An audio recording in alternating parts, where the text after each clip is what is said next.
Welcome back to my channel where we are reviewing all the films I've watched this year in 2023. We're on September 15th. The film that dropped is A Haunting in Venice. It is a PG-13, an hour and 43 minutes long, distributed by 20th Century Fox, directed by Sir Kenneth Branagh, adapted by the book by Agatha Christie, A Halloween Party. The synopsis is, now retired and in self-imposed exile, Hercule Poirot reluctantly attends a seance at a decaying haunted palazzo. He soon gets thrusted into a sinister world of shadows, secrets, when one of the guests is murdered. Hercule Poirot, I've found something. I am the smartest person I ever met, and I can't figure it out, so I came to the second. No!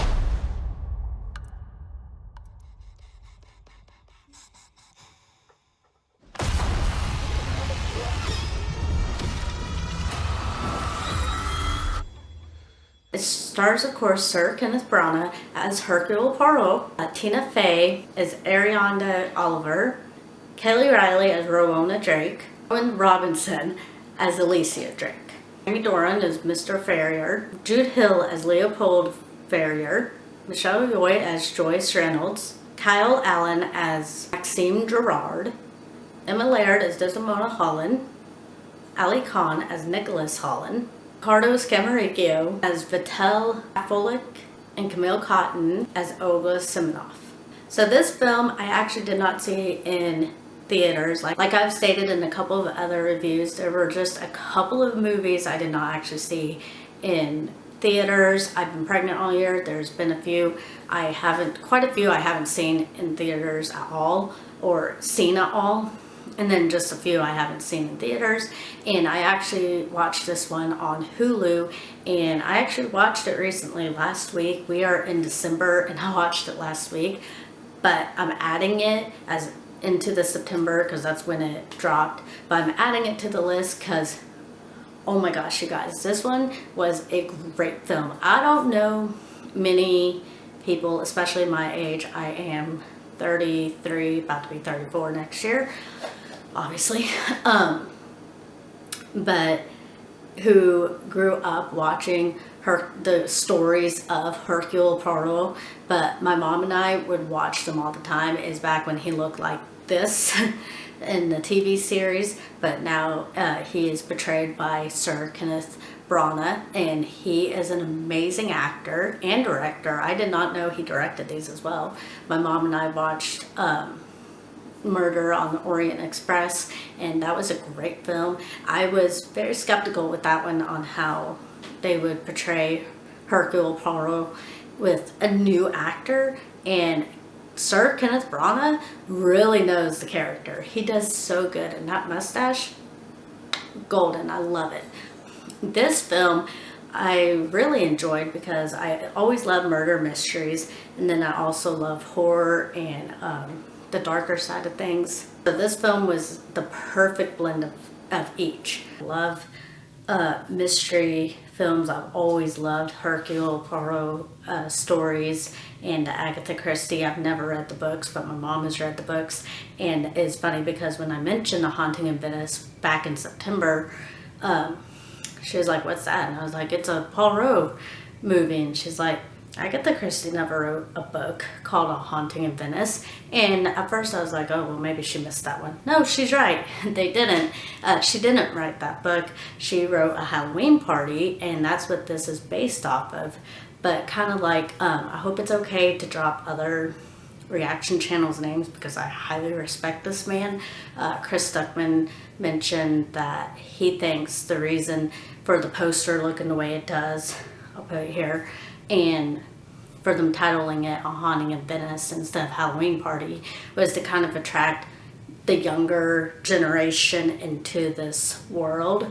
But a lot of them probably don't know who Hercule Poirot is, so it's probably kind of confusing. And then that poster with The Haunting in Venice being the title, a lot of the older crew, like my mom and all of them, and even me, we weren't, it sounds a little too new school that my mom's like, I don't want to see A Haunting in Venice. Like, that doesn't sound, you don't hear that and think Hercule Poirot, like a murder on The Orient Express or A Murder on the Nile. Yeah, that's Agatha Christie title.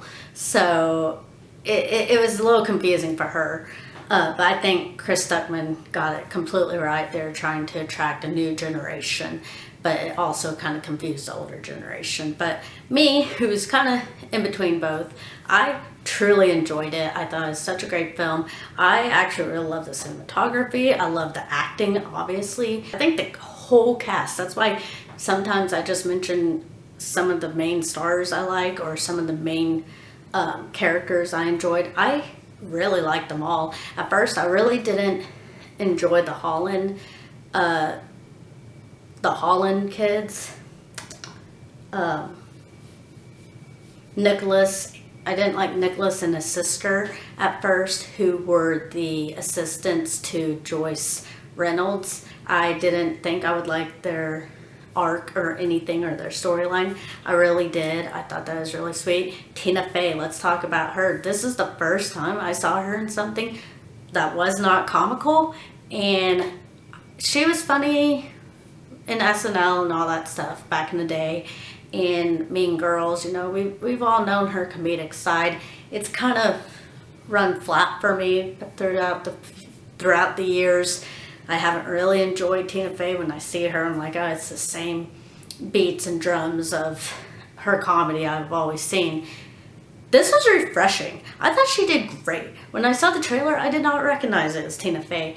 And during the movie, she did absolutely perfect. And there was a time where I did also catch on to that too, where I'm like, okay, the woman who invited Hercule Poirot to this seance, who's a writer, most likely did it, you know, with not the warmest heart, not the most honest intentions.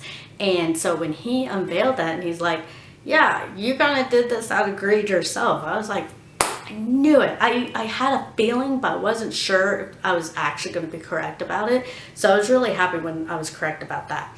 Don't look at me like I'm suspect. We're old friends. Every murderer is somebody's old friend. Then we have Kelly Reilly as Rowena Drake.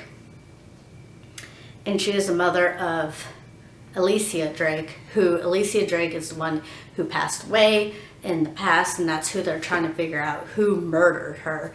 And it wasn't until I think they marked off Tina Fey's character. Once they marked her off the list, he called her out for not being in it, for the money. And then they had Mr. Ferrier die while he was telling Miss Oliver about how he knew she was in on it. It's like, okay, so who else would it be? And it made sense. It's sad, but I began to kind of suspect the mother. And so when that was revealed and it explains how she did it, and that she was, she really was in it from the get-go, from the flowers and the poison. And I think it was honey she was putting in the tea of Olga Semenoff. She was just doing what the mother would have done, and she didn't know the mother was poisoning her. So when she gave her a little bit more honey than she was used to, and it ended up killing her, that is an innocent kill, because she thought that who would think the mother would be poisoning her own daughter, you know? So it was just such a good twist. I really enjoyed it. I don't know if I really cared for the haunting part, except just like Hercule Poirot, I am also atheist. I don't believe in anything.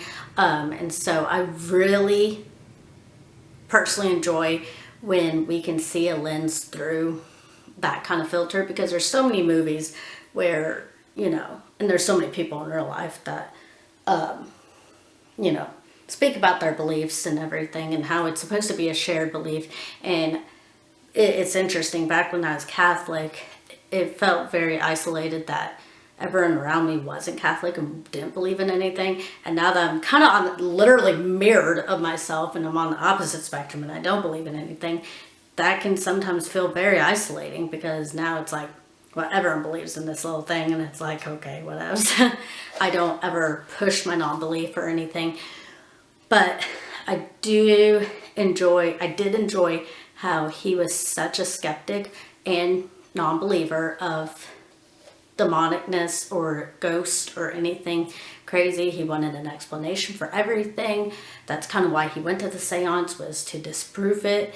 And I liked how he was able to disprove it. A lot of times when I watch movies like The Exorcist or stuff like that, or The Grudge or anything where it's like this demonic being, it's like that girl's actually traumatized and going through a lot of shit, and adults are claiming demons, so their disturbing acts don't get revealed. It's usually a really fucked up situation for girls, unfortunately, but I like to see the truth in it. Hercule Poirot wanted to see the truth in it, and he did. However, and he was under hallucinogens, so he's being drugged at the same time. So the drugs could possibly have affected this, but for him to see Alicia Drake like in the mirror, and when Rowena Drake does fall off the balcony at the end because she sees Alicia Drake and he saw her too. I like how at the end both Miss Oliver as well as Leopold Ferrier were both asked Hercule Poirot, you saw something, didn't you? Like, yeah, you figured it out. Yeah, you used common sense. You used knowledge, but you did see something. And he's like, oh, it's the drugs. You know. And you're like, you saw something. I do think that's neat. I just left it to interpretation. Did he not? Was it drugs? Was it not? Who knows? Michelle Yeoh, I hope I'm saying her name right, as Joyce Reynolds, did absolutely amazing. I did not expect her to be murdered as well, especially be murdered so soon. And I really like that part where Hercule Poirot, he is very much a stickler. He doesn't want to participate in all the events. So when no one's looking, he's like, okay, I'll go bob for an apple. And he goes to bob for an apple when he gets almost drowned in the water. It was a hooded figure who was wearing Joyce Reynolds' mask. Where's Joyce Reynolds? And then they find her also dead. I did not expect her to die, especially so soon. And so she did a great job. That whole scene of the seance, even though, yes, of course, it was put on to make, them think everything was great and mysterious. And she even said that. She's like, so what if it is? Like, just have fun with it. And she did a really great job in that scene. Listening.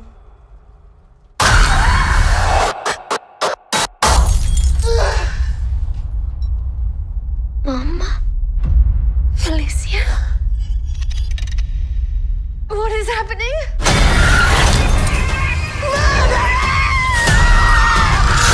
I really think all the cast did great. I don't think any part of this film was not entertaining. I don't think any character was unnecessary.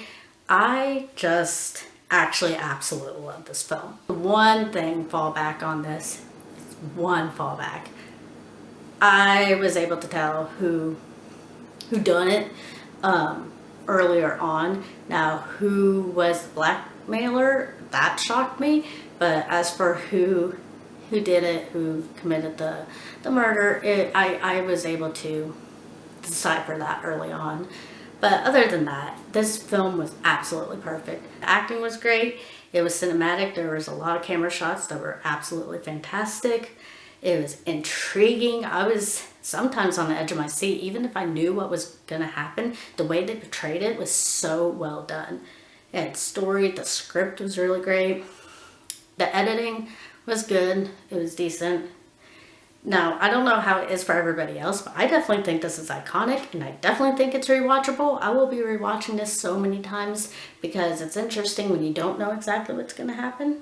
And then after you watch it, to go back and rewatch it and see how the things you may have missed. So with all these aspects in mind, I would give A Haunting in Venice a solid A. I absolutely love this movie. I think it's going to be one of my top ones. It already is with it.